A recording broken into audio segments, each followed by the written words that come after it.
Throughout the history of the European Championships, the second most watched tournament in international football after the World Cup, no other nation has been so stacked with talented players, but at the same time so unlucky, like England. For so long, the Three Lions have flattered to deceive, and at the end of the day, we're left trying to wrap our heads around why they've never won the Euros.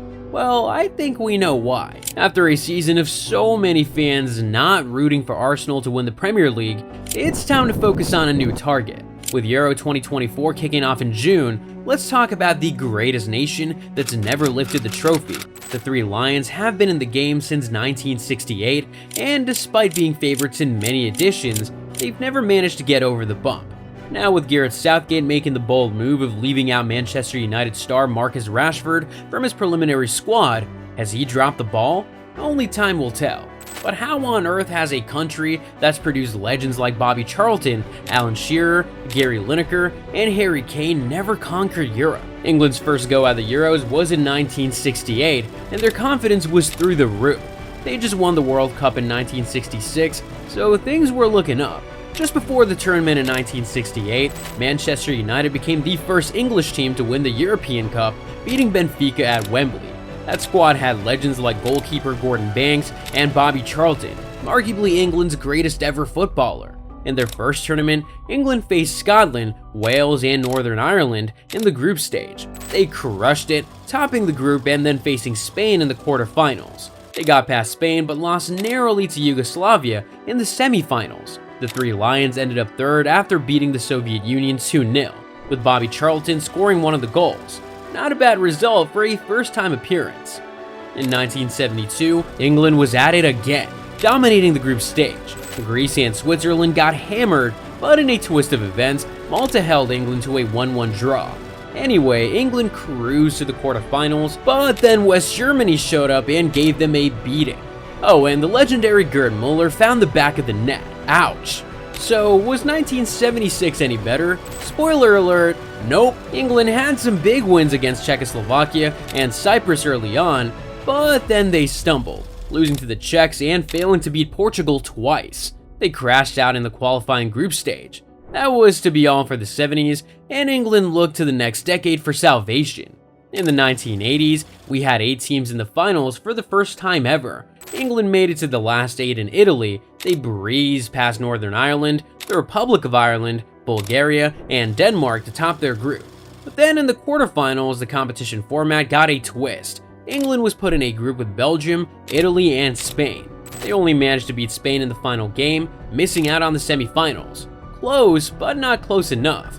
Such a bummer. Where were the likes of Kevin Keegan, David Johnson, and the others? Things went from bad to worse in 1984 when England narrowly missed out on making it past the qualifying round by just a single point. With Bobby Robson being at the dugout, many fans expected 1988 to be a year of redemption for England, but it was the exact opposite, a total nightmare.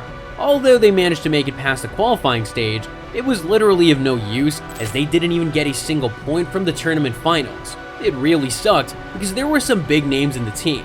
Gary Lineker, John Barnes, Chris Waddle, Glenn Hoddle, Tony Adams, and Brian Robson, who was the captain. And yet with all these big names, not a single point? Gotta be kidding me. By the next edition of the tournament, England had changed managers again, and this time Graham Taylor was on the bench. Gary Lineker was now the captain, and then there was Stuart Pearce and Martin Keown shutting the gates at the defense. Not to mention Alan Smith, Nigel Clough, and the young Alan Shearer on the attack. But yet again, this team couldn't make it past the group stage. Were they cursed? England have had enough, so they decided to host the next edition of the tournament. Now, this is one of the few that everyone remembers. Football came home in 1996, with England being the host nation. This was the 10th edition and the first to feature 16 finalists. They even changed the rules, awarding 3 points for a win instead of 2.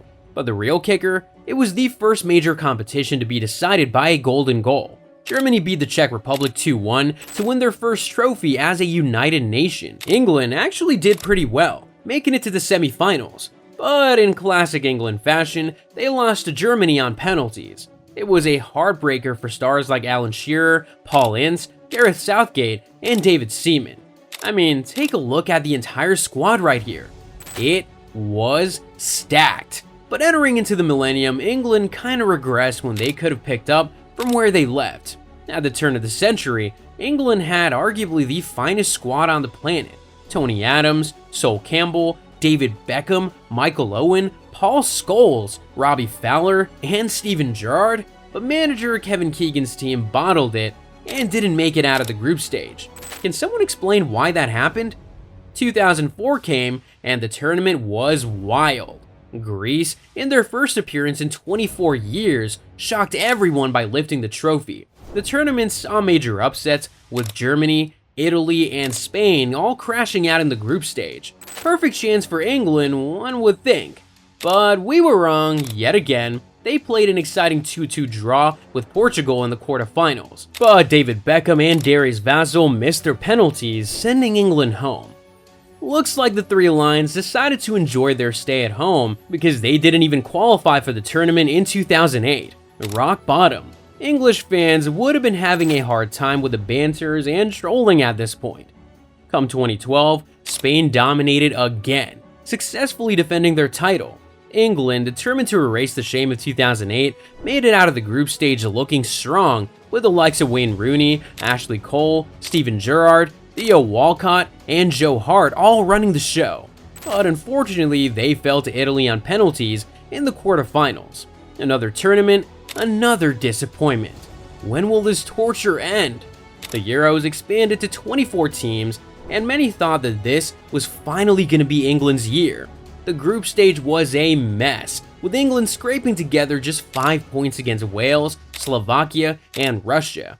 Then in the round of 16, they got knocked out by, wait for it, Iceland. Another one for the Hall of Shame. Okay, seriously guys, let's wrap this up with a deep dive into Euro 2020. It was a wild ride. Euro 2020 was special for so many reasons. It marked the 60th anniversary of the competition, and for the first time, 11 UEFA countries hosted it. Remember, the pandemic happened in 2020, so the tournament was actually held in 2021. Despite all the chaos, it turned out to be an exciting tournament with only 2 scoreless games and the most goals per match since the group stage format began. Now, this edition was a tough watch for all the haters. Given their history, not many expected big things from England.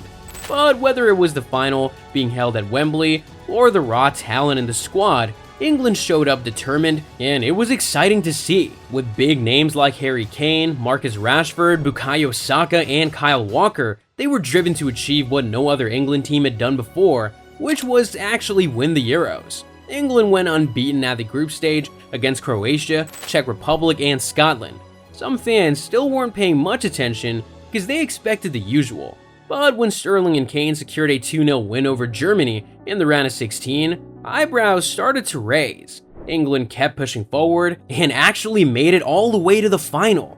Crazy scenes! Football was finally coming home. Wembley rocked when Luke Shaw scored an early goal against Italy in the final. The haters were sweating. But then Bonucci happened, and England went on to lose on penalties. Heartbreak once again. To be or not to be? That's the big question on every England fan's mind right now. There's so much to be excited about with this team. They've got seasoned players like Pickford, Bellingham, Walker, Rice, and Harry Kane. Plus, there's also a fresh wave of talent with Cole Palmer, Kobbie Mainoo, and Anthony Gordon. And don't even get me started on what to expect from Bukayo Saka and Phil Foden. The group stage looks pretty favorable too, with England up against Serbia, Slovenia, and Denmark. The Euro 2024 is shaping up to be an interesting tournament, and we've got high hopes for England this year. But what are your thoughts about England's chances this year?